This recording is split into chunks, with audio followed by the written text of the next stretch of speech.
মাসের শেষে যখন চাউলের বস্তা শেষের দিকে যায়, ঘরের মানুষগুলার কপালে ভাঁজ পড়ে যায়, চিন্তা চলে আসে। কিন্তু কোনোদিন আমি আপনি রাতের বেলা বিছানায় গিয়ে এই চিন্তা করি নাই যে এখন তো অক্সিজেন পাইতেছি, যদি ঘুম থেকে উঠে না পাই বেঁচে থাকবো কেমনে? এই চিন্তা আমরা কখনো করছি? কেন করি নাই? করা লাগে নাই কেন? আমাদের বেঁচে থাকার এই অপরিহার্য দামি নিয়ামতটা অতি সহজে আমাদের দিয়েছেন কে? আল্লাহ তাআলা দিয়েছেন।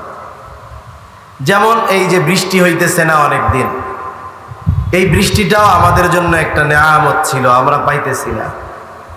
তাই এই কথা বলতে গেলে আবার অন্যদিকে চলে যাবে। আমি যেই কথাটা মূলত বোঝাতে চাই যে আল্লাহ তাআলা অগণিত নিয়ামত দিয়েছেন, কিন্তু এই নিয়ামত অগণিত নিয়ামত যে কম দামি বিষয়টা এমন নয়, বরং বান্দার প্রয়োজনে যত দামি নিয়ামত দরকার সবগুলো অতি সহজে আল্লাহ তাআলা দিয়েছেন। অক্সিজেন দামি এক নিয়ামত, তবে সবচাইতে দামি নিয়ামত নয়। সবচাইতে দামি নিয়ামত হলো ঈমান। কি একটু জবান খুলে বলেন তো? সবচাইতে দামি নিয়ামত ঈমান।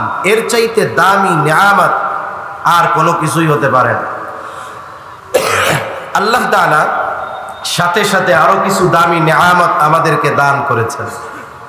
যেমন আল্লাহ প্রদত্ত দামি নিয়ামতগুলোর মধ্যে অন্যতম একটি দামি নিয়ামত হলো আল্লাহ তাআলা আমাদেরকে মুহাম্মাদুর রাসূলুল্লাহ সাল্লাল্লাহু আলাইহি ওয়াসাল্লামের উম্মত বানিয়েছেন। আল্লাহ রাসূল সাল্লাল্লাহু আলাইহি ওয়াসাল্লামের উম্মত হতে পারা এটা আল্লাহ তাআলার পক্ষ থেকে আমাদের উপরে বিশেষ অনুগ্রহ। আল্লাহ সুবহানাহু ওয়া তাআলা কোরআনুল কারীমের মধ্যে আমাদের জন্য আমাদের নবীকে বিশেষ অনুগ্রহ হিসাবে অভিহিত করেছেন। তিনি তো এমন এক নবী, যেই নবীকে শুধু আমরাই ভালোবাসি তা নয়, বরং ওই নবীও তার উম্মতকে সর্বোচ্চ ভালোবাসে। সুবহানাল্লাহ। এজন্য আল্লাহ তাআলা বিশেষ করে মুমিনদের জন্য নবীকে বিশেষ অনুগ্রহ হিসাবে অভিহিত করেছেন। আল্লাহ তাআলা বলেন, লাকাদ মান্নাল্লাহু আলাল মুমিনিনা ইয বা'আসা ফীহিম রাসূলাম মিন আনফুসিহিম। আল্লাহ রাব্বুল আলামিন বলেন, মুমিনদের উপর আল্লাহ তাআলার বিশেষ অনুগ্রহ যে ইয বা'আসা ফীহিম রাসূলাম মিন আনফুসিহিম, যে তিনি তাদের মধ্য থেকে তাদের জন্য একজন রাসূল প্রেরণ করেছেন। আল্লাহ তাআলা যদিও মুমিনদের জন্য নবীকে বিশেষ অনুগ্রহ হিসাবে অভিহিত করেছেন, তথাপি নবীজির কারণে উপকৃত শুধু মুমিনরা হয়েছে বা হবে বা হয় এমনটা নয়, বরং নবীজির কারণে গোটা পৃথিবীর সব মাখলুক কাফেররা সহ সকলেই নবীজির কারণে উপকৃত হয়েছে, হচ্ছে এবং কিয়ামত পর্যন্ত হতে থাকবে। নবীজির উপস্থিতিতে যেমন কাফেররা নবীজির কারণে কঠিন শাস্তি থেকে বেঁচে গিয়েছে, বর্তমানেও বাঁচতেছে, কিয়ামত পর্যন্ত নবীজির কারণেই তারা কঠিন শাস্তি থেকে বেঁচে থাকবে। হাদিস থেকে শোনাই আপনাদের, আবু জেহেল একদিন নবীজির সামনে এসে নবীজিকে শোনায়া শোনায়া আল্লাহ তাআলার কাছে দোয়া করে।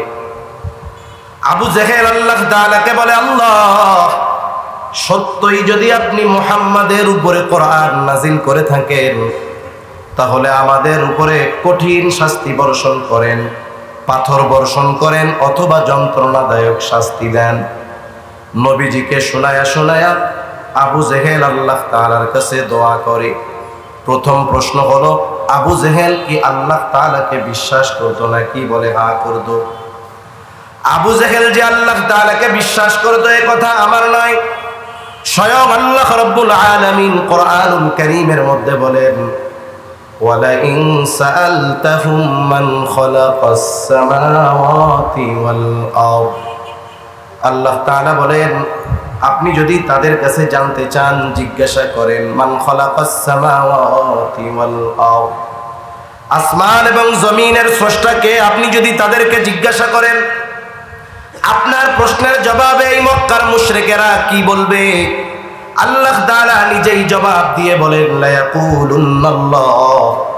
দুইটা তাকিদ যোগ করে আল্লাহ তাআলা বলেন আপনার এই প্রশ্নের জবাবে অবশ্যই অবশ্যই ওরা বলবে আসমান জমিনের স্রষ্টা হলেন আল্লাহ। আপনি যদি মক্কার মুশরিকদেরকে জিজ্ঞাসা করেন ওয়ালা ইন সাআলতাহুম মান নাযালা মিনাস সামাই মা,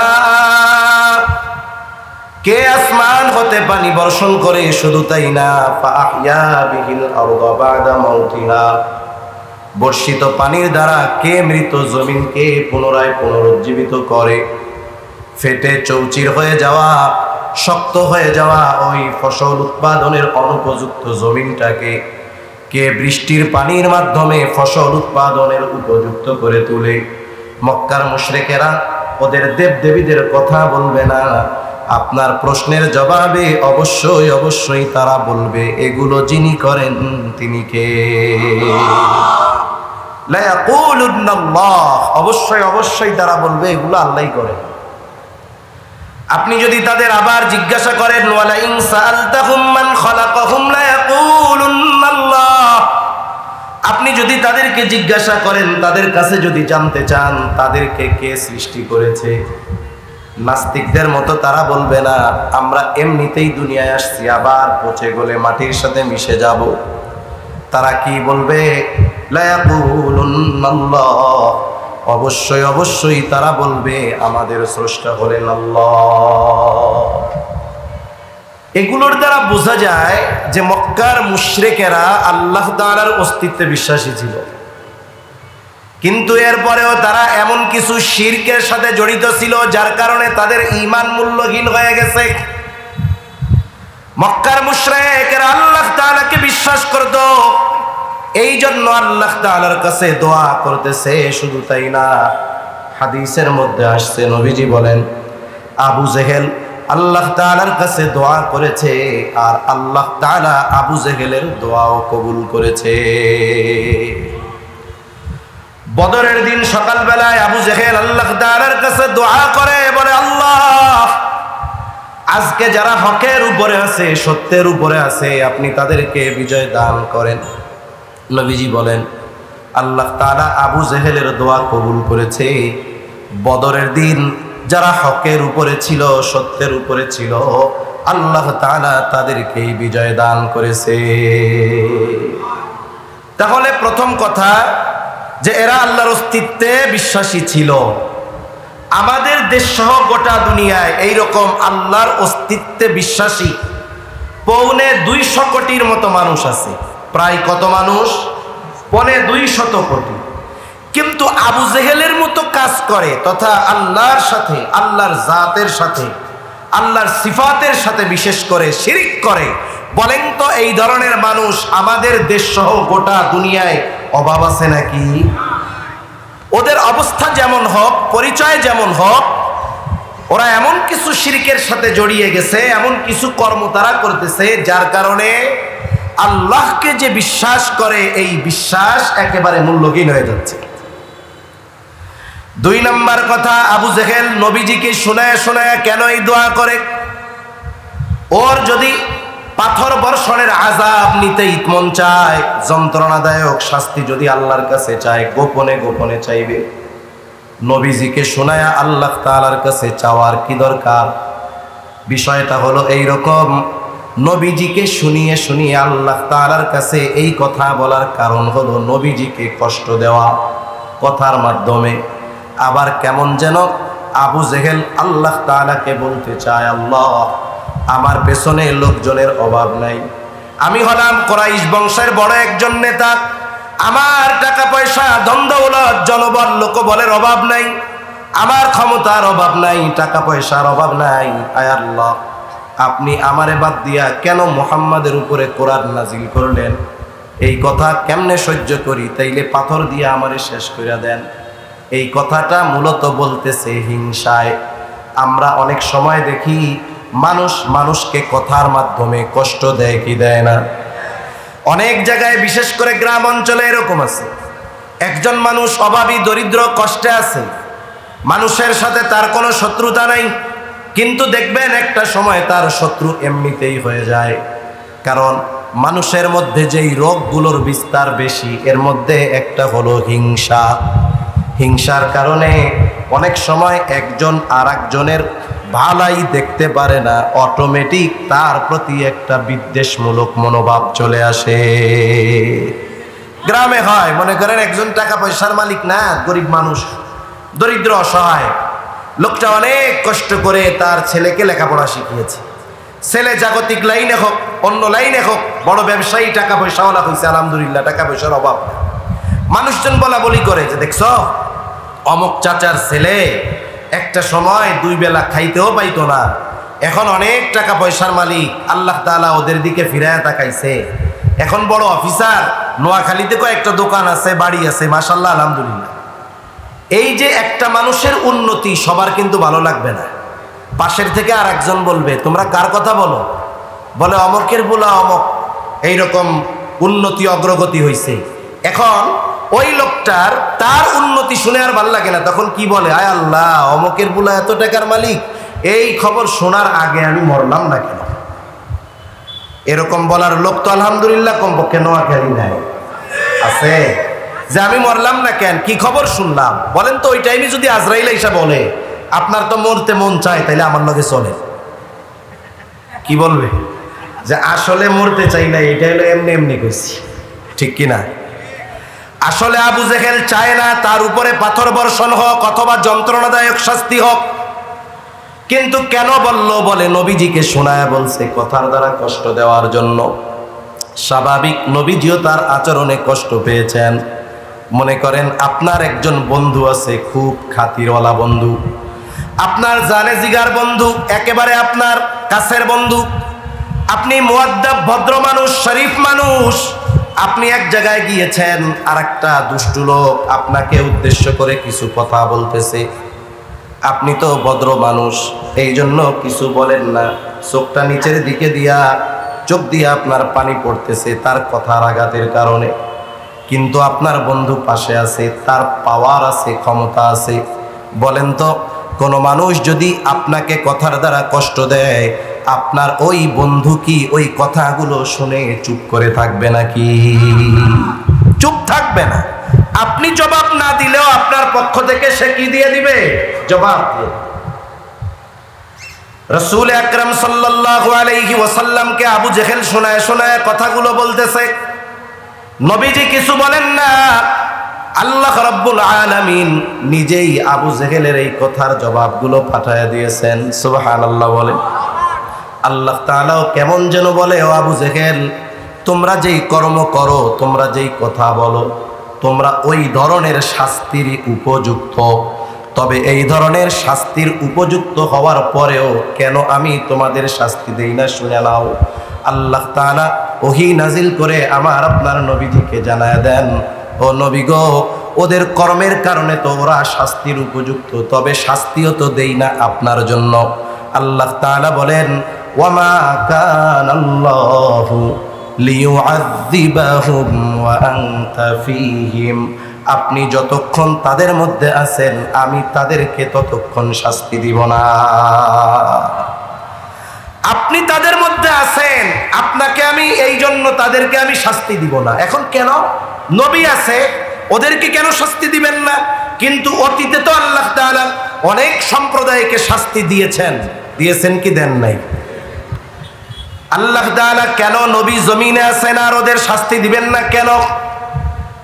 পবিত্র কোরআনুল কারীমের সর্বাধিক পাঠিত যেই সূরা, সূরার নাম হলো সূরাতুল ফাতিহা। এমন একটা সূরা যেই সূরা প্রত্যেক নামাজের প্রতি রাকাতে লাগে। ইমামের পেছনে যখন পড়া হয়, ইমামের কেরাত, মুসল্লির কেরাত, নিজে যখন একাকী পড়া হয়, সূরা ফাতিহা পড়তে হয়। সূরা ফাতিহার শুরুতেই আমরা বলি আলহামদুলিল্লাহি রাব্বিল আলামিন। সকল প্রশংসা আল্লাহর জন্য। আল্লাহকে বলে যিনি হলেন জগৎ সমূহের রব, প্রতিপালক। এক নম্বরে আল্লাহ তাআলা জানিয়ে দিলেন জগৎ একটা নয়, শুধু এই পৃথিবী একটা জগৎ নয়, আরো অগণিত জগৎ যিনি সৃষ্টি করলেন তিনি কে?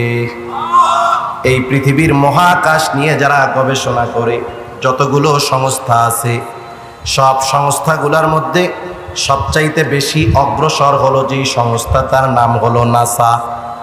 আমাদের বাংলাদেশেও একটা সংস্থা আছে, মহাকাশ গবেষণা কেন্দ্র, যেটার নাম হলো স্পারসফ। নাম শুনছেন আপনারা? মহাকাশ গবেষণা কেন্দ্র আছে যে আমাদের দেশে, জানেন তো আপনারা? এটার নাম কি? স্পারসফ। স্পারসফ। নাসা কত অ্যাডভান্স, এর চাইতে আমাদের স্পারসফ আরো বহুত অ্যাডভান্স। এটা আপনাদের হয়তো জানা নেই, কথায় আসলো তাই বলি। কেন অ্যাডভান্স হুজুর? নাসার মতো সংস্থার চাইতে আমাদের বাংলাদেশের এটা আরো বেশি অগ্রসর কেন? আপনারা কি মাঝে মধ্যে শুনেন যে অমক বিলিয়নার ট্রিলিয়নার সম্পদওয়ালা মঙ্গল গ্রহে জমি কিনবে? শুনছেন নি এরকম? শুনেন না? মহাকাশে জমি কিনবে, ওই জায়গায় বসতি স্থাপন হবে। মানুষ যদি বসতি স্থাপন করে, ওইখানে খাবার দাবারের দরকার আছে না নাই? চাষাবাদের দরকার আছে না নাই? মানুষ মহাকাশে গেল, চাষাবাদ করবে কারা? এই জন্য আমাদের মহাকাশ যেই গবেষণা কেন্দ্র স্পারসফ, ওইটার মহাপরিচালক আমরা কোনো মহাকাশ গবেষককে দেই নাই, আমরা দিছি কারে? বলে উনি একজন কৃষিবিদ। কিবিদ? কৃষিবিদের কাজ কি? কাজ হইল জমিনে কেন পোকা ধরতেছে, ফসল কেন ভালো উৎপাদন হচ্ছে না, এগুলো নিয়ে গবেষণা করা, ঠিক কিনা বলেন? আমরা ওই মহাপরিচালক বানাইলাম একজন কৃষিবিদকে। কোন জায়গার? বলে মহাকাশ গবেষণার। কেন? কারণ হইল কি জানেননি? কারণ হইল মঙ্গল গ্রহে নাসা মানুষ পাঠাবে, কিন্তু চাষাবাদ করবে কারা? আমরা করব। এই জন্য আগের থেকে আমরা ওই জায়গায় একজন কৃষিবিদকে মহাপরিচালক বানায় রাখছি। এটা বড় হাস্যকর একটা বিষয়, আর বুঝেন নাই? একটা হলো যে যেই কাজের উপযুক্ত, আপনি যদি তাকে সেই জায়গায় না দেন, তাহলে ওই সংস্থা ধ্বংস হতে অল্প কিছুদিন লাগবে হয়তো, ঠিক কিনা বলে? এটা আমাদের একটা দুর্ভাগ্য যে যে যেটার ব্যাপারে অভিজ্ঞ ছিল তাকে সেইখানে না দিয়ে আর একজনকে দেওয়ার মাধ্যমে ওইখানের উন্নতি অগ্রগতি তো বহুদূর, আরো এটা ধ্বংস হওয়ার উপক্রম হবে, ঠিক কিনা বলে?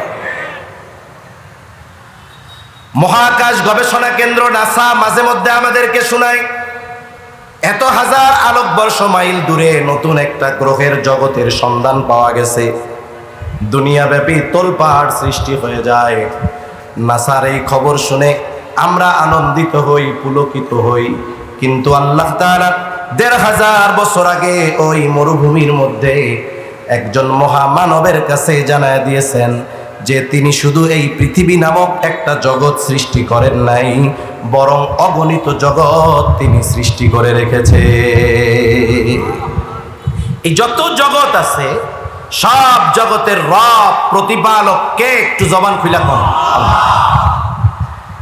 ওই রব আল্লাহ আমার আপনার নবীর ব্যাপারে বলতেছেন, ওয়ামা আরসালনাকা ইল্লা রাহমাতাল লিল আলামিন। রব্বুল আলামিন আমার আপনার নবীর ব্যাপারে বলেন, আমি আপনাকে জগৎ সমূহের জন্য রহমত হিসাবে প্রেরণ করেছি। সুবহানাল্লাহ। তাহলে আল্লাহ হলেন রব্বুল আলামিন আর মুহাম্মাদুর রাসূলুল্লাহ হলেন রাহমাতুল লিল আলামিন। গোটা সৃষ্টি জগতে একটা ইঞ্চি জায়গা পাওয়া যাবে না যেই জায়গার রব আল্লাহ তাআলা নয়। এরকম একটা ইঞ্চি জায়গা আসেনি? নাই। ওই রকম গোটা সৃষ্টি জগতে একটা ইঞ্চি জায়গা নাই যেই জায়গার রহমত আমার আপনার নবীজি নন। আমার আপনার নবীজি রাহমাতুল লিল আলামিন।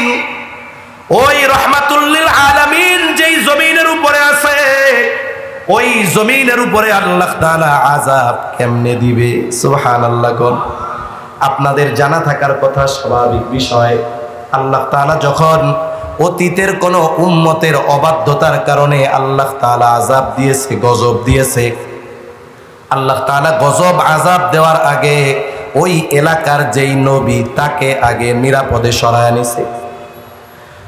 আল্লাহ তাআলা এরপরে পাপীদের উপরে গজব দিয়েছে। কিন্তু আল্লাহ তাআলা যদি আবু জেহেল উতবা সাহেবার উপরে ওই ধরনের গজব দিতে চাইতেন, নবীকে কোথায় সরায়া নিবেন? এমন একটা জায়গা আছে নাকি যেই জায়গার নবী আমার আপনার নবী নয়? আছে? নবী যেমন রাহমাতুল লিল আলামিন, নবী ওই রকম গোটা সৃষ্টি জগতের জন্য নবী। আমার আপনার নবী শুধুমাত্র আরবের নবী নয়, এই দুনিয়া নামক গ্রহের নবী নয়, পৃথিবীর নবী নয়। আল্লাহ তাআলা বলেন, কুল ইয়া আইয়ুহান নাসু ইন্নী রাসূলুল্লাহি ইলাইকুম। আপনি মানুষদেরকে বইলা দেন, ইন্নী রাসূলুল্লাহি ইলাইকুম জামিআ, আমি তোমাদের সকলের উপরে রাসূল হিসাবে প্রেরিত হয়েছি। এই জন্য আমার আপনার নবীজি যেই জায়গার রহমত, আমার আপনার নবীজির নবুয়তিকেও আল্লাহ তাআলা সেই জায়গায় পৌঁছায়া দিয়েছেন। যেমন গোটা সৃষ্টি জগতের এমন একটা জায়গা নাই যেই জায়গার রব আল্লাহ তাআলা নয়, আবার গোটা সৃষ্টি জগতে এমন একটা জায়গা নাই যেই জায়গার নবী আর রহমত আমার আপনার নবী নয়। এই জন্য নবীর কারণে কাফেররা তাদের পাপের কারণেও যেই পরিমাণ শাস্তি পাওয়ার উপযুক্ত, ওই পরিমাণ শাস্তি আল্লাহ দেয় নাই। সাথে সাথে আমি প্রথমেই বলেছিলাম, উম্মতের প্রতি নবীজিরও মহাব্বত, ভালোবাসা। আমাদের প্রতি নবীজির কেমন মহাব্বত, কেমন ভালোবাসা। রাসূল আকরাম সাল্লাল্লাহু আলাইহি ওয়াসাল্লাম একদিন সাহাবা একরাম সাথে বসা, নবীজি হঠাৎ করে কোরআনুল কারীম থেকে তিলাওয়াত করলেন, আন্নান নবী সাল্লাল্লাহু আলাইহি ওয়াসাল্লাম তালা মা কাওলাল্লাহি আযজা ওয়া জাল্লা ফি ইব্রাহিম আলাইহিস সালাম। আল্লাহ তাআলা ইব্রাহিম আলাইহিস সালামের ব্যাপারে যা নাজিল করেছেন, রাসূলুল্লাহ সাল্লাল্লাহু আলাইহি ওয়াসাল্লাম কোরআন থেকে সেটা তিলাওয়াত করলেন। ইব্রাহিম আলাইহিস সালামের ব্যাপারে কি নাজিল করেছে? ইব্রাহিম আলাইহিস সালাম তার গুনাহগার উম্মতের ব্যাপারে ক্ষমা চেয়ে আল্লাহ তাআলার কাছে দোয়া করেছে। আল্লাহ তাআলা কোরআনুল কারীমের সূরা ইব্রাহিমের 13তম পারায় 19 নম্বর পৃষ্ঠার মধ্যে আল্লাহ তাআলা বলেন, রব্বি ইন্নাহুন্না আযলালনা কাসীরাম মিনান নাস ফামান তাবিআনি ফাইন্নাহু মিন্নী ওয়ামান আসানি ফাইন্নাকা গফুরুর রহিম। ইব্রাহিম আলাইহিস সালাম দোয়া করতেছে, আমার রব, ইন্নাহুন্না আযলালনা কাসীরাম মিনান নাস, এই প্রতিমাগুলো, এই মূর্তিগুলা অধিকাংশ মানুষকে পথভ্রষ্ট করে ফেলছে।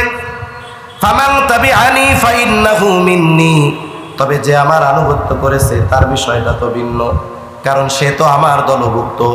ওয়ামান আসানি ফাইন্নাকা গফুরুর রহিম, আর যে আমার আনুগত্য করে নাই, হায় আল্লাহ আপনি তো গফুর, আপনি তো রহিম।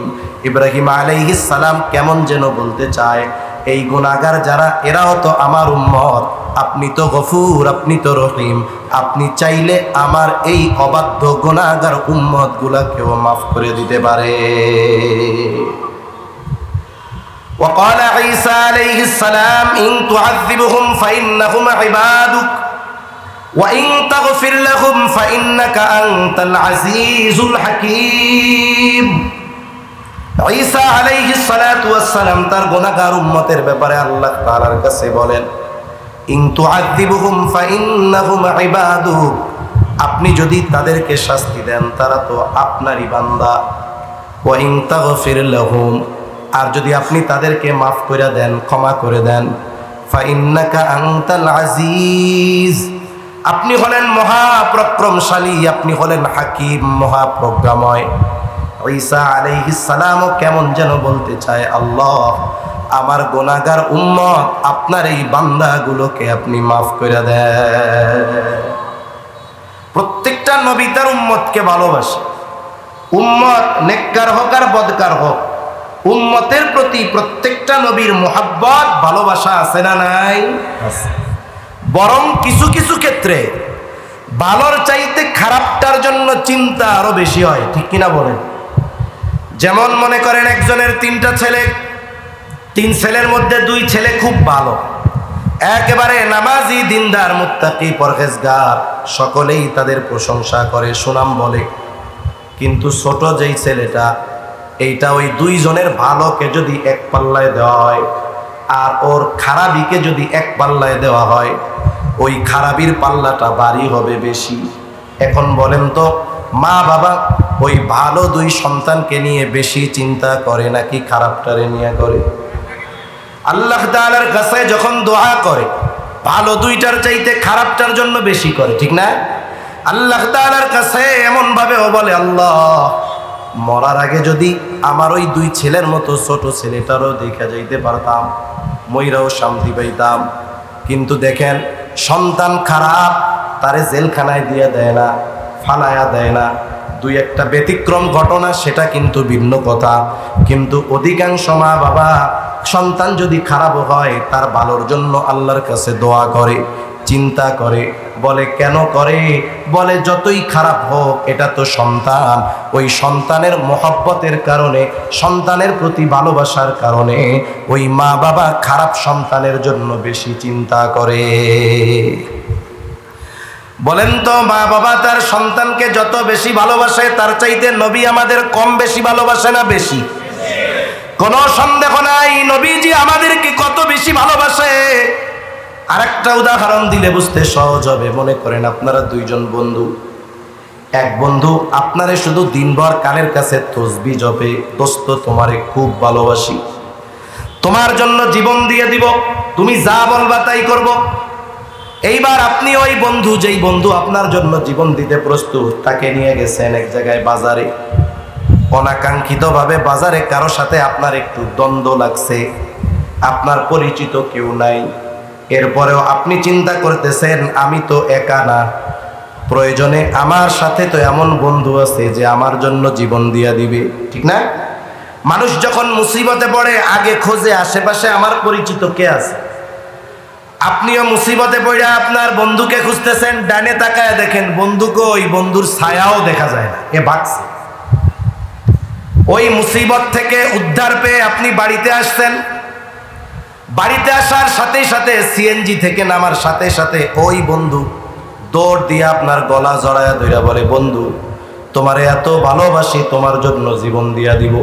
এখন বলেন, বিপদের সময় যেই বন্ধু আপনারকে ফালায়া পালায়া চলে আসছে, বাড়িতে আসার পরে যদি বলে বন্ধু তোমার লাইগা জীবন দিয়া দিব, কি করবেন আপনি?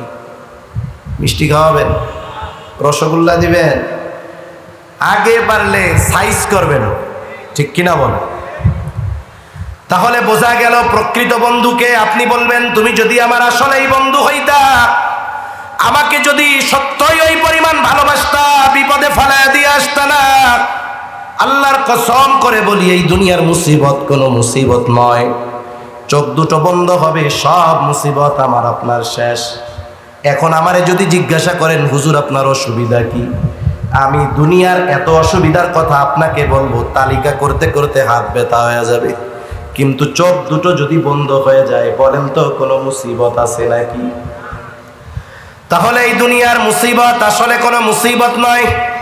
আসল মুসিবত তো কিয়ামতের দিন, যেই দিন আমার আপনার আপনজন আমাকে আপনাকে পরিচয় দিবে না। আল্লাহ তাআলা কোরআনুল কারীমের মধ্যে ওই দিনের সামান্য চিত্র তুলে ধরে বলেন, ইয়াউমা ইয়াফিরুল মারউ মিন আখিহি ওয়া উম্মিহি ওয়া আবিহি ওয়া সাহিবাতিহি ওয়া বানিহি লিকুল্লি ইমরিইন মিনহুম ইয়াউমা ইযিন শা'নুন ইউগনি। আল্লাহ তাআলা বলেন, কিয়ামতের দিন ভাই ভাইয়ের থেকে পলায়ন করবে।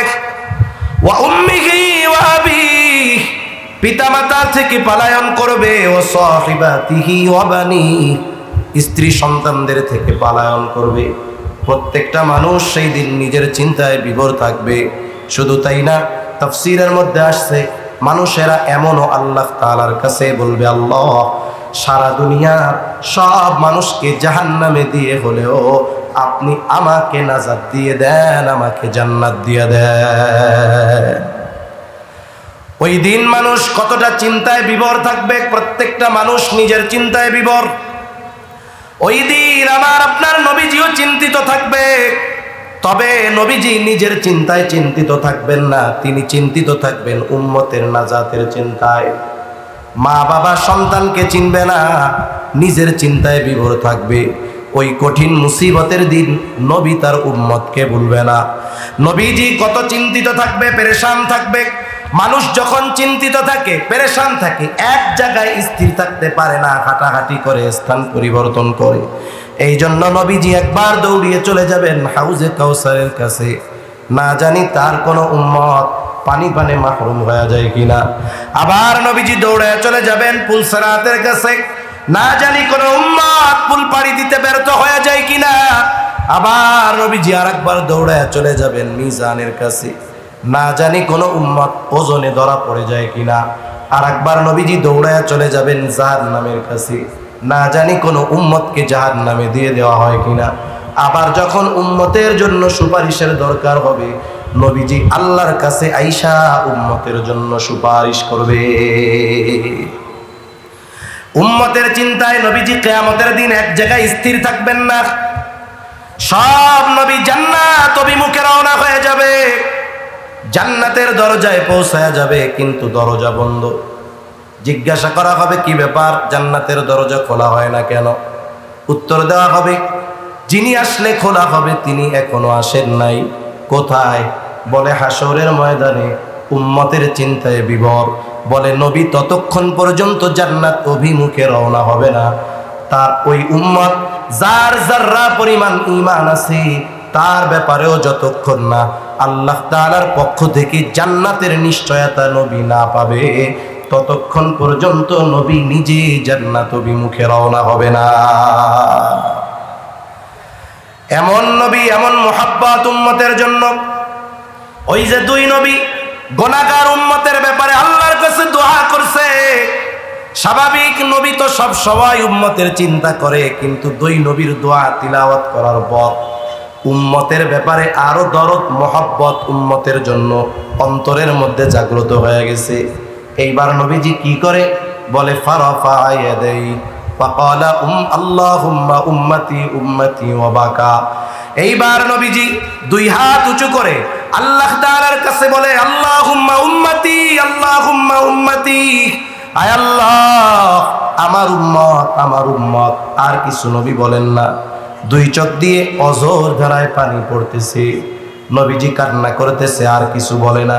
আল্লাহ তাআলা জিবরাইল আলাইহিস সালামকে বলে জিবরাইল যাও মুহাম্মাদের কান্নার কারণ গিয়া জিজ্ঞাসা করো। জিবরাইল আলাইহিস সালাতু ওয়াস সালাম এসে হাজির। জিজ্ঞাসা করে আপনি কেন কান্না করেন? আপনার কান্নার কারণ আল্লাহ জানতে চায়। যদিও আপনার কান্নার কারণ আল্লাহ জানে, এরপরেও আপনার কাছ থেকে জানতে চায়। কেন জানতে চায়? একটা উদাহরণ দিলে বুঝতে সহজ হবে। নোয়াখালীর মানুষ, উলামায়ে কেরাম, এখানে ঘরে ঘরে আলেম আছে, মাদ্রাসা আছে। স্বাভাবিকভাবে যেই মাদ্রাসাগুলোর মধ্যে আবাসিক ছোট ছোট বাচ্চারা থাকে, হিফজখানায় পড়ে, মক্তবে পড়ে, 5, 6, 7 বছর বয়স ছোট বাচ্চা। এই বৃহস্পতিবার আসরের পরে বিকালবেলা কোনো ছোট বাচ্চা যদি ওস্তাদের সামনে গিয়া আসরের পরে বসে বসে কান্না করে, কিছু বলে না, শুধু কান্না করতেছে, বলেন তো বৃহস্পতিবার আসরের পরে ওস্তাদের সামনে গিয়া যদি কোনো ছাত্র কান্না করে, এই কান্নার কারণ কি ওস্তাদ বুঝেন কি বুঝেন না? কি জন্য কান্না করে? সে ছুটি চায়, বাড়িতে যাইতে চায়, ওস্তাদ বুঝে। ছাত্র কান্না করে, ওস্তাদ বুঝার পরেও জিজ্ঞাসা করে কান্না করো কেন? এইবার ছাত্রের কান্নার গতি দ্বিগুণ বেড়ে যায়। ও মনে মনে চিন্তা করে আমি কাঁদতেছি বাড়ি যাওয়ার লাইগা, হুজুর বুঝার পরেও আবার জিজ্ঞাসা করে কেন? হুজুর বলে তুমি যতই কান্না করো কাজ হবে না, কেন কান্না করতেছো আগে এইটা কও। এইবার ছোট বাচ্চা কান্না জড়িত কণ্ঠে বলে হুজুর আমি বাড়িতে যাব, আমার মায়ের লাইগা আমার কলিজা পুড়ে। ছোট ভাইয়ের জন্য কলিজাটা পুড়ে, একটু দেখতে মন চায়। ওস্তাদ এইবার একটা হাসি দিয়া বলে যাও, আগামী দিন মাগরিবের আগে আবার মাদ্রাসায় চলে আসবা। এখন কথা হলো, ছাত্রের কান্নার কারণ বোঝার পরেও, জানার পরেও কেন ওস্তাদ ছাত্রের মুখ দিয়ে শুনতে চায়? বলে এটা হলো ওস্তাদ ছাত্রের মধ্যে একটা ভালোবাসার বহিঃপ্রকাশ। নবীজি কান্না কেন করে? আল্লাহ তাআলা কারণ জানার পরেও কেন নবীজির মুখ দিয়ে শুনতে চায়? বলে এটা হলো আল্লাহ তাআলার আমার আপনার নবীর প্রতি মহব্বতের বহিঃপ্রকাশ। এই কারণটা আরো বিশ্লেষণ করতে গেলে লম্বা সময় চলে যাবে, এবার ওর দিকে যাব না। আল্লাহর নবী এইবার জিবরাইল আলাইহিস সালামকে সব কিছু খুলে বললেন। উম্মতের জন্য তিনি কান্না করতেছেন। জিবরাইল আলাইহিস সালাম গিয়ে আল্লাহর কাছে বলে, আপনার হাবিবের কান্নার কারণ হইল তার উম্মত। আল্লাহ তাআলা বলে, জিবরাইল যাও মুহাম্মদকে গিয়ে জানায় দাও, আমি অচিরেই তাকে তার উম্মতের ব্যাপারে সন্তুষ্ট করব, আমি তাকে তার উম্মতের ব্যাপারে অসন্তুষ্ট করব না। এই কথার দ্বারা কি বোঝা যায়? আমরা যদি সুযোগ পাই রাষ্ট্রের প্রধানের কাছে, আমরা যদি সুযোগ পাই বড় কোনো মানুষের কাছে, আগে নিজের কথা বলি, পরিবারের কথা বলি। কিন্তু আমার আপনার নবী যখনই সুযোগ পেয়েছে উম্মতের কথা আল্লাহ তাআলার কাছে বলছে। আর সে আজিম সফরে নিয়ে গেছে আল্লাহ তাআলা মেরাজে। আল্লাহর নবী ওইখানে গিয়াও অন্যদের কথা না বইলা উম্মতের কথা বেশি কইরা বলছে। এই জন্য নবীর যে উম্মতের প্রতি ভালোবাসা, দরদ মায়া কত বেশি, হাদিস বললে অনেকগুলা বলা যাবে, কিন্তু কিছু কিছু বিষয় আছে একজন বলার দ্বারা এটা লক্ষ মানুষের চাইতেও বেশি গ্রহণযোগ্য হয়। ঠিক কিনা বলেন? নবী যে আমাদের ভালোবাসেন, কত ভালোবাসেন, এই ভালোবাসার খবর কথা যিনি আমাদের জানায় দিয়েছেন তিনি কে? আল্লাহ তাআলা জানায় দিছে কত ভালোবাসেন নবীজি আমাদের। আল্লাহ তাআলা ওই আয়াতের মধ্যে বলেন, লাকাদ জাআকুম রাসূলুম মিন আনফুসিকুম আজিজুন আলাইহি মা আনিতুম হারিসুন আলাইকুম বিল মুমিনিনা রাউফুর রহিম। এখানে আল্লাহ তাআলা উম্মতের ব্যাপারে নবীজি কেমন এই বিষয়ে চারটি বিষয় বলেছেন। এক নম্বর বিষয় হলো, যে ব্যক্তি নবীজির পরে দুনিয়ায় আসছে কিন্তু ঈমান আনে নাই, সেও কিন্তু নবীজির উম্মত। উম্মত হিসাবে সকলের প্রতি নবীজির দরদ আছে, মহব্বত আছে, ভালোবাসা আছে। আল্লাহ তাআলা সেই কথা বলেন, লাকাদ জাআকুম রাসূলুম মিন আনফুসিকুম আজিজুন আলাইহি মা আনিতুম। আল্লাহ তাআলা বলেন, তোমাদের মধ্য থেকে তোমাদের জন্য এমন একজন রাসূলের আগমন হয়েছে। কেমন তিনি? বলে আজিজুন আলাইহি মা আনিতুম, তোমাদের জন্য যেটা কষ্টের সেটা তাকেও কষ্ট দেয়। তার মানে উম্মত যেটাতে কষ্ট পায় নবীজিও সেই জিনিসের কারণে কষ্ট পায়। আজিজ সমব্যথী বলা যায়, সমব্যথী। আমার ব্যথায় আরেকজন কষ্ট পায়, তারে কি বলবো? আমার আজিজ। আমার কষ্টে সে কষ্ট পাইতেছে। এখন কথা হইল, কষ্ট আমি পাই, তা আমার কষ্ট নবীজি অনুভব করে কেন? একটা উদাহরণ দিই, বুঝতে চাইলে সহজ হবে। মনে করেন একজনের বাচ্চা আছে, বয়স হলো 2 বছর, 2.5 বছর বা 1.5 বছর এরকম। বাচ্চা যখন ছোট থাকে, একেবারে দুগ্ধপোষ্য শিশু, কথা বলতে পারে না, তখন ওই বাচ্চার প্রতি যেমন মোহাব্বত থাকে, ওই বাচ্চার যখন বুলি ফুটে, কথা ফুটে, মুখ দিয়া আব্বু আব্বু ডাকে, আম্মু আম্মু ডাকে, বলেন তো আগের চাইতে মোহাব্বত ভালোবাসা বাড়ে নাকি কমে? নিঃসন্দেহে বাড়ে। মনে করেন প্রত্যন্ত অঞ্চল, এই 2-2.5 বছরের একটা বাচ্চা প্রচন্ড রকমের জ্বরাক্রান্ত হয়ে গেছে। এতটা জ্বর, থার্মোমিটারে দেখা গেলে 106 ডিগ্রি জ্বর, এতটা জ্বর। আবার প্রত্যন্ত অঞ্চল, ডাক্তারের কাছে নিয়ে যাওয়াও সম্ভব নয়, নিয়ে যাওয়ারও কোনো ব্যবস্থা নাই, ওষুধপত্র ঘরে নাই। গভীর রাত, ওই ছোট সন্তান জ্বরের যন্ত্রণায় কাতরায়, কষ্টের আওয়াজ তার মুখ দিয়ে বের হচ্ছে, কেমন যেন চোখ দুটো ফেটে বের হয়ে যাচ্ছে, গাটা কেমন যেন আগুনে পুড়ে যাচ্ছে। বাচ্চা কষ্টের যন্ত্রণায় আহ আহ শব্দ তার জবান দিয়ে বের হচ্ছে। ওই অসুস্থ জ্বরাক্রান্ত বাচ্চার পাশে বসা তার মা বাবা। কিছু অনুভূতি আছে যেগুলো ওয়াজ করে বোঝানো যায় না, এটা বাস্তবে হৃদয় দিয়ে অনুধাবন করতে হয়, বাস্তবতা সেটাকে শিখিয়ে দেয়। যাদের সন্তান আছে তারা বুঝবেন। বলেন তো, জ্বরের কারণে ওই ছোট বাচ্চা যতটা কষ্ট পাবে, ওই বাচ্চার পাশে বসে থাকা তার মা বাবা তার চাইতে কষ্ট বেশি পায় না কম পায়? তারা তোর জ্বরাক্রান্ত নয়, তারা কষ্ট পায় কেন? বলে এই কষ্ট মোহাব্বতের কারণে, ভালোবাসার কারণে। মা বাবা সন্তানকে ভালোবাসার কারণে, সন্তানের কারণে সে কষ্ট পায়, অনুভব হয় কষ্টটা। এখন বলেন তো, মা বাবা সন্তানকে যত ভালোবাসে, নবী তার উম্মতকে তার চাইতে বেশি ভালোবাসে নাকি কম ভালোবাসে? এই জন্য ভালোবাসার কারণে উম্মতের কষ্টে নবী কষ্ট পায়। আল্লাহ তাআলা সেই কথাই বলেন আজিজুন আলাইহি মা আনিতুম। 2 নম্বরে বলেন হারিসুন আলাইকুম, তিনি তোমাদের ব্যাপারে সর্বোচ্চ কল্যাণকামী। নবী প্রত্যেকটা উম্মতের ব্যাপারে কল্যাণকামী। এক হাদিসের মধ্যে আসছে, নবীজি বলেন আল্লাহ তাআলা প্রত্যেকটা নবীকে তার উম্মতের ব্যাপারে বিশেষ একটা দোয়া করার অনুমতি দিয়েছেন এবং এই দোয়া কবুলের প্রতিশ্রুতি আল্লাহ তাআলা দিয়েছেন। নবীজি বলেন সব নবী দুনিয়ায় তার উম্মতের ব্যাপারে এই দোয়াটা করে ফেলছে, আমি এই দোয়াটাকে সংরক্ষণ করে রেখেছি। কেন? বলে কিয়ামতের দিন এই দোয়াটা আমি আমার উম্মতের জন্য আল্লাহ তাআলার কাছে সুপারিশ হিসাবে করব। কারণ ওই দোয়া দুনিয়াতে করলে যত কল্যাণ হবে তার চাইতে ওই সময় করলে বেশি কল্যাণ হবে। এই 2টা বিষয় সকলের জন্য, তবে তিনি তো মুমিনদের জন্য বিশেষ অনুগ্রহ।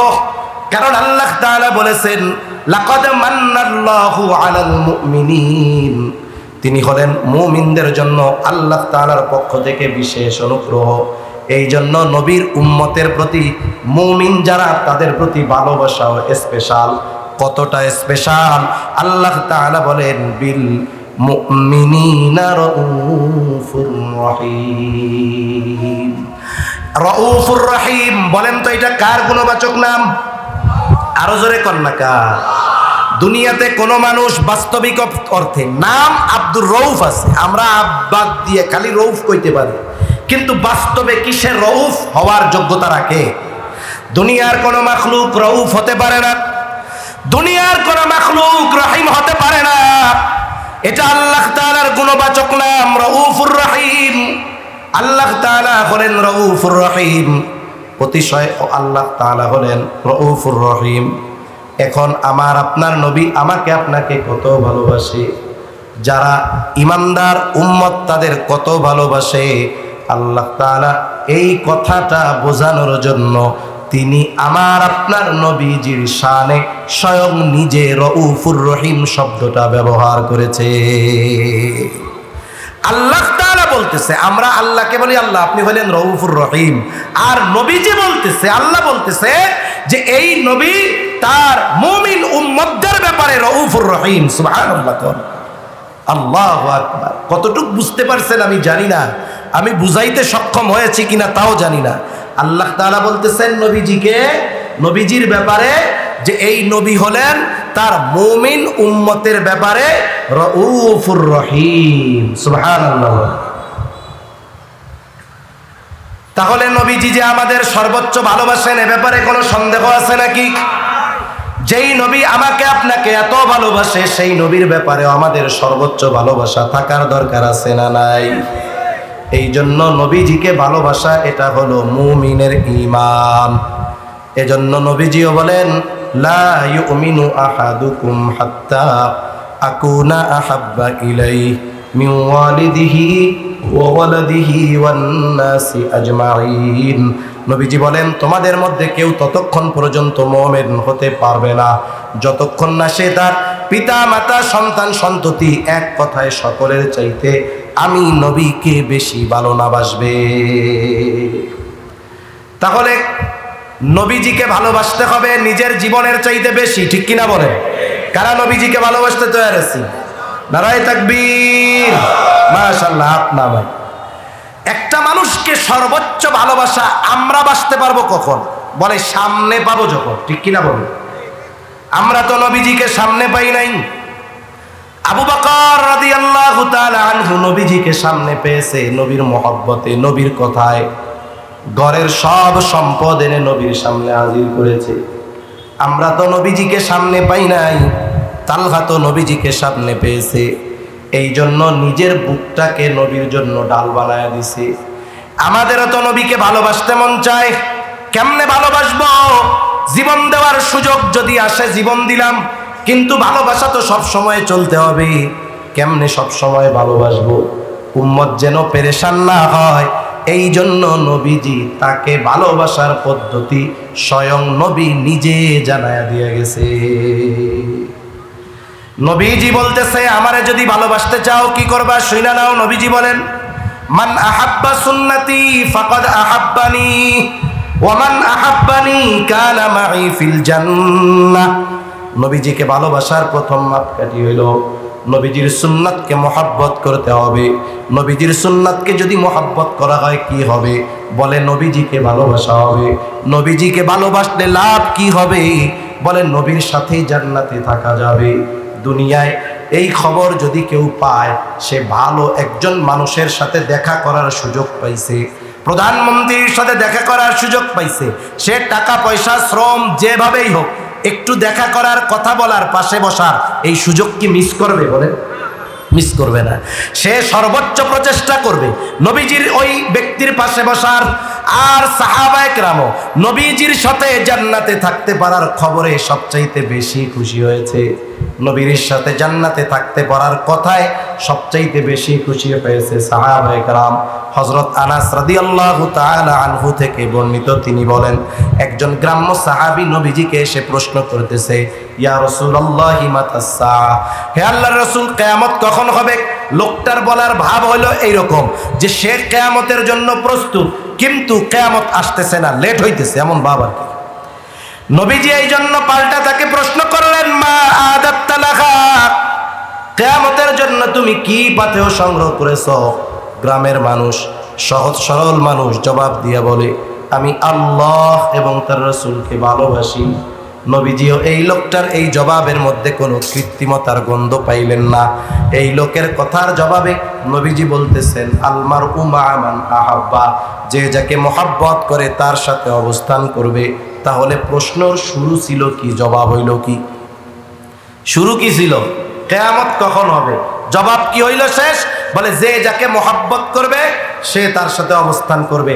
কিছু কিছু সময় আছে প্রশ্ন আরেকটা করা হইলেও উদ্দেশ্য ভিন্ন থাকে, ঠিক কিনা বলো? প্রশ্ন করেছে একটা, কিন্তু উদ্দেশ্য কি? ভিন্ন। এই ধরনের প্রশ্ন অনেক সময় আমাদের দেশে কিছু মানুষ করে। যেমন আয়েশা বলে, ভাই আপনারা কি মুহাম্মাদুর রাসূলুল্লাহর ইসলাম মানবেন না আবু হানিফার? কত সুন্দর প্রশ্ন না? কিন্তু প্রশ্ন কি উত্তর জানার উদ্দেশ্য না ভিন্ন কোনো উদ্দেশ্য আছে? এরকম আছে কিছু লোক। ওই লোকটা জবাব পেয়ে গেছে, এবার চলে গেল। হযরত আনাস রাদিয়াল্লাহু তাআলা আনহু বলেন, আল মারউ মা'a মান আহাব্বা, এই কথাটা শুনে আমরা এতটা খুশি হয়েছি যে ইসলাম গ্রহণের পরে আর কোনো কথায় আমরা এতটা খুশি হই নাই। তাহলে নবীজির সুন্নাতকে মহব্বত করলে নবীর সাথে জান্নাতে থাকা যাবে। এখন প্রশ্ন হইল, ফ্যাসিলিটি পাওয়া যাবে, জান্নাতে ঢুকতে পারবে, ঠিক কিনা বলেন? আপনি টিকিট পাইছেন, যে আপনাকে এক কাউন্টার টিকিট দিছে, সৌজন্য টিকিট।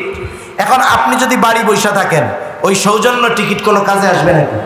সুযোগ আছে যাওয়ার, আগে আপনার কাউন্টারে যাইতে হবে, বাসে উঠতে হবে।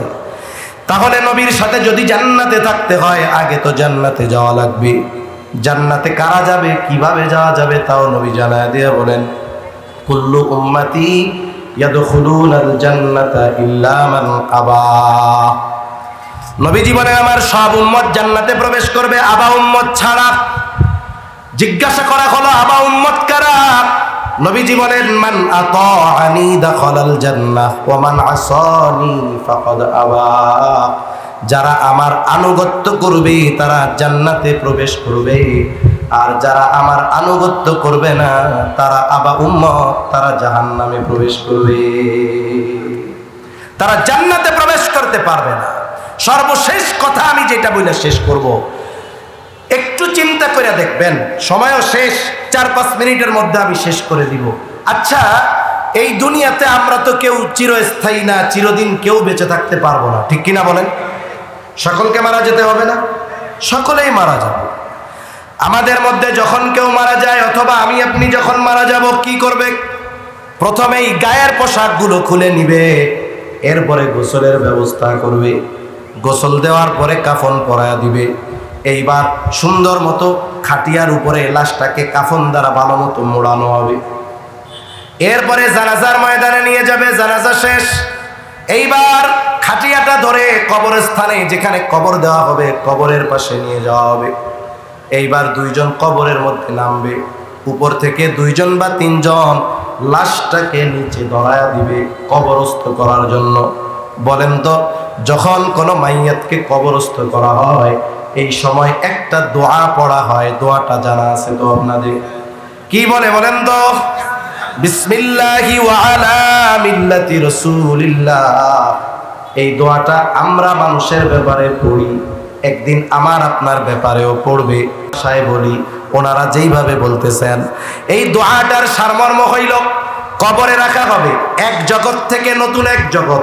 বলেন তো, আপনি যদি এক দেশ থেকে আরেক দেশে যান ভিসার দরকার আছে না নাই? ভিসা যদি জালিয়াতি করা হয় কি হবে?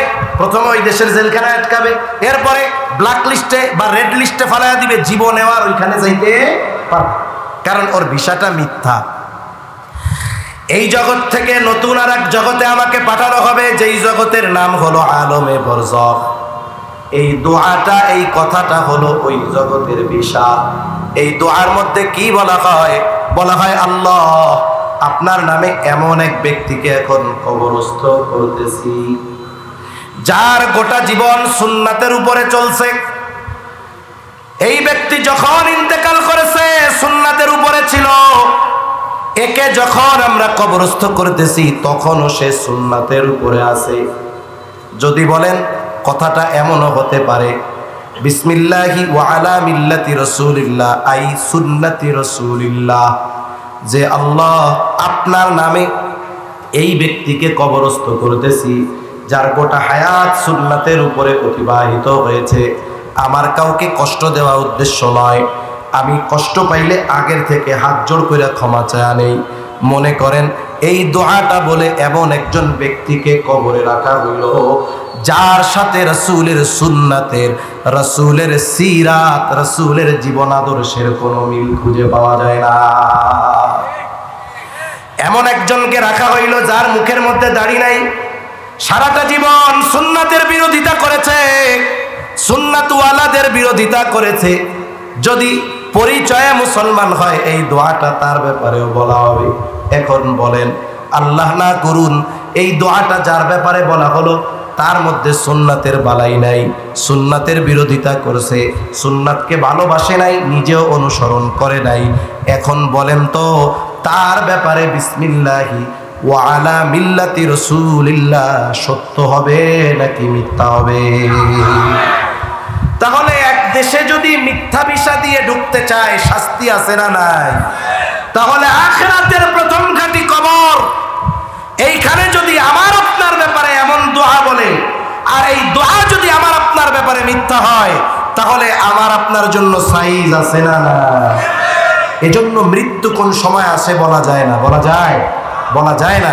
জীবনটাকে রাসূলের আদর্শে, রাসূলের সিরাতে তথা সুন্নাতের আলোকে এমন ভাবে সাজাবো যেখানেই মৃত্যু হোক না কেন, আমাকে যখন কবরে রাখা হবে, আমার ব্যাপারে যখন বলা হবে বিসমিল্লাহি ওয়া আলা মিল্লাতি রাসূলিল্লাহ, এই দোয়াটা বললে আমার ব্যাপারে দোয়াটা যদি সত্য হয় তাহলে আমি কামিয়াব। ঠিক কিনা বলেন? আল্লাহ তাআলা আমাদের সকলকে রাসূলের সুন্নাতের আলোকে, রাসূলের মুহাব্বতকে অনুধাবন করে রাসূলের সিরাতের আলোকে এই জীবন আল্লাহ সাজানোর তৌফিক দান করেন। সকলে বলি আমিন। ওয়া আখিরু দাওয়ানা আলহামদুলিল্লাহি রাব্বিল আলামিন। আসসালামু আলাইকুম ওয়া রাহমাতুল্লাহি ওয়া বারাকাতুহু।